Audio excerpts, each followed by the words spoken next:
This is called Blue Valentine.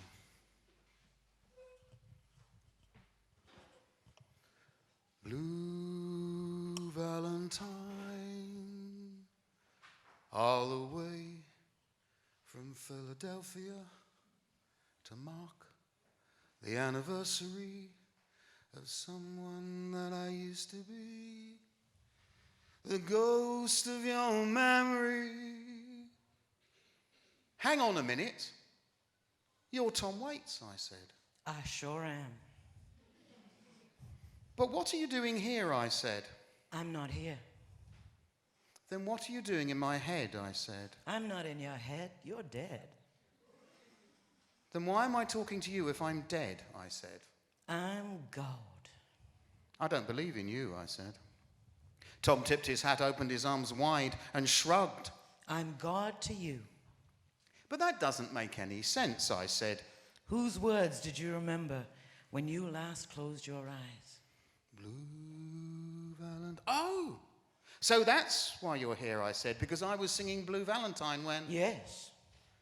So, I said, if I was singing, say, the hills are alive with the sound of music, you would be a 20-year-old nun. Yes. Thank God, I said. You're welcome. Thank God I wasn't humming Justin Bieber, I said. Would you like me to be Justin Bieber? No, I said, God forbid. I don't forbid. That's a human thing. I prefer to live and let live. So, what happens now? That's up to you. I'm sitting in a railway station, got a ticket for my destination. On a tour of one-night stands, my suitcase and guitar in hand, and every stop is neatly planned for a poet and a one-man band.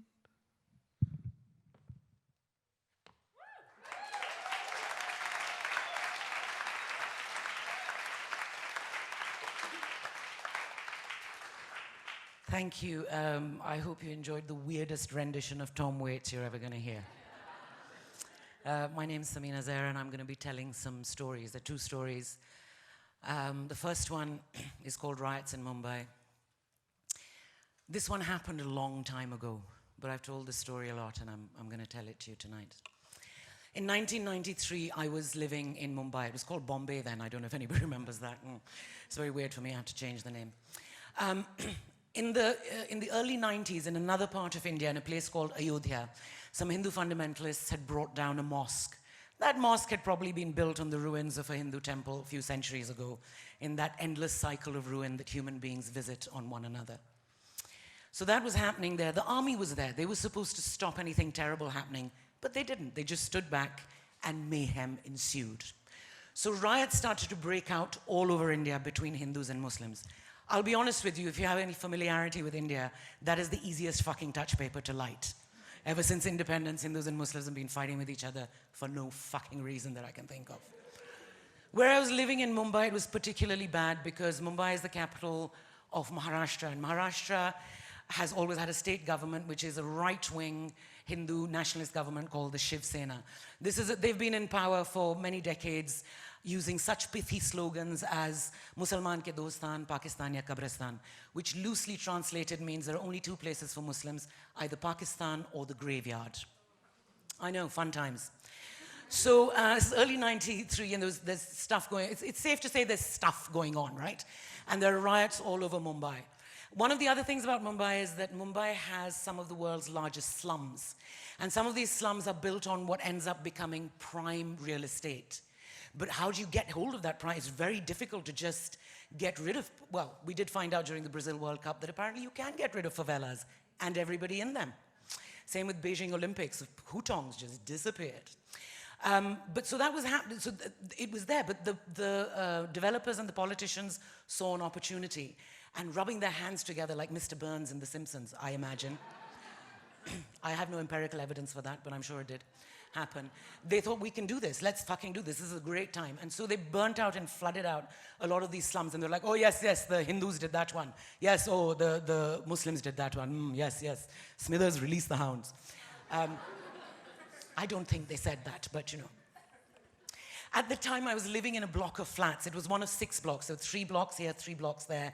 There was a massive road in between with storm drains on either side and marshland at the back.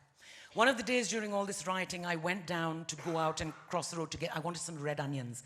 I think I was making an omelette or something. And as I went down, I had to pass our chowkidar, which is a watchman. He was our day watchman. He was also a night watchman. He needed 2 jobs. He just slept all night. He was very enterprising. It was fine. He was a lovely man. His name was Kaku. He was very old. He was like 200, maybe 300 years old. I don't know. He looked like a tiny walnut on legs. Beautiful.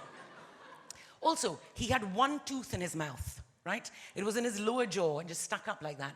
And his wife would come every lunchtime and she'd bring his lunch, and quite often it would be something like rice balls. And he would just stick a ball on his tooth and suck around it. Yes, all the time conversing with you. It was mesmerizing. People would come from miles to see Kaku eat his lunch. Small crying children would be, oh. It's amazing. So on this day when I went down and I went to pass him to go out, and he went, hey, Muslim. He never learnt my name. He refused to learn my name. And I'd always say to him, Kaku, I'm not a Muslim. What are you? I'm an atheist. What is that? I don't believe in God. But God exists? Muslim. No point arguing, right? No point arguing. So he said, hey, Muslim, don't go out, there's rioting. And I was like, Kaku, don't worry about it. I'm just crossing the road to get some onions. I'll be fine. And I went out, and as I got out from our road onto the main road, ahead of me, about 10 meters to my right, 10 feet to my right, just on the ground, the burning body of a human being. I could not even tell if it was a man or a woman. Somebody had burnt them and left them there. I was like, oh, I don't need any fucking onions. I probably never need onions again.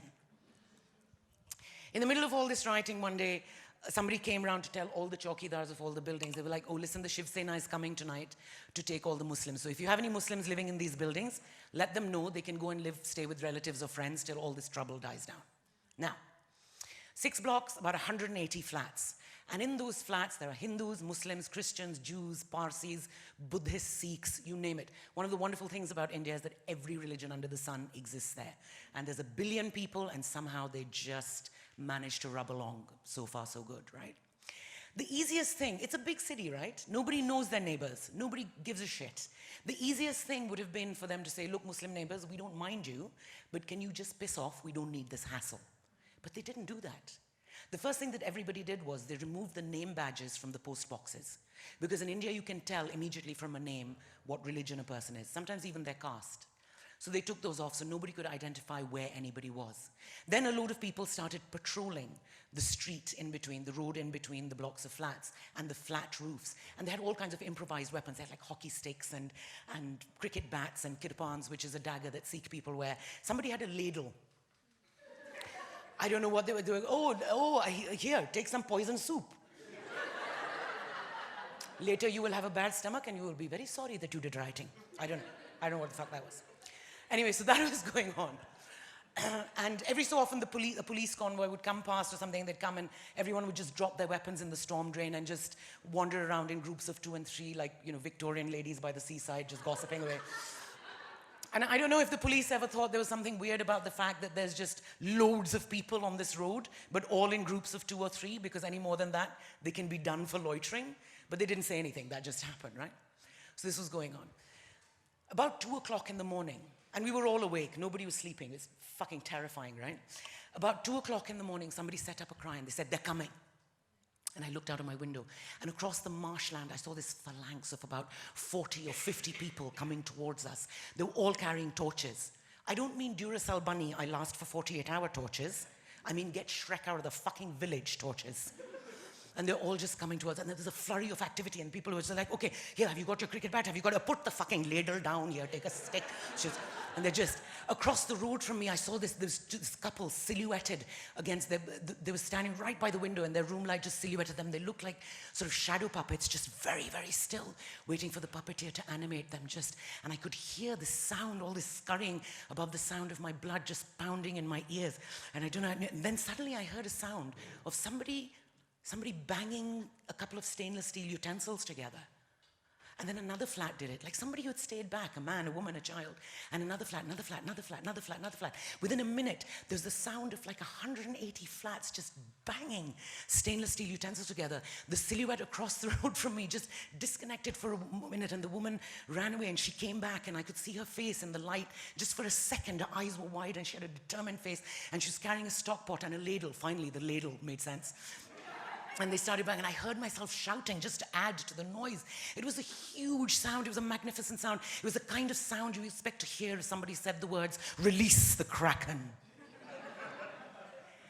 And the phalanx of people just stopped. They just stopped. And all I could see was this like black mass just pulsing like a breath, and this fire against the night sky. I don't know what was going on for them. Maybe they were in there going, "Oh, what's that noise? That sounds very weird." I don't know, it sounds clanging. Do you think they have swords or guns or something? Do you think that woman is there with the poison soup? I can't be there.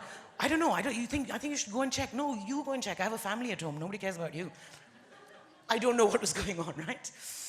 I don't know what was going on for them, but they stopped and they listened. And then they turned around and they left. And I felt something welling up inside me.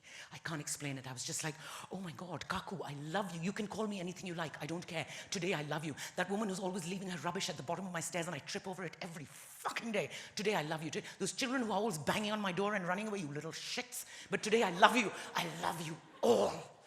It didn't last long because I hate people. But for a moment there, I was like, this is what we did. We did this together. How is this even possible? And I think we can do that. You can do it. I can do it. Anytime we want, we can release a Kraken. The Kraken that day was, what was it? It was solidarity.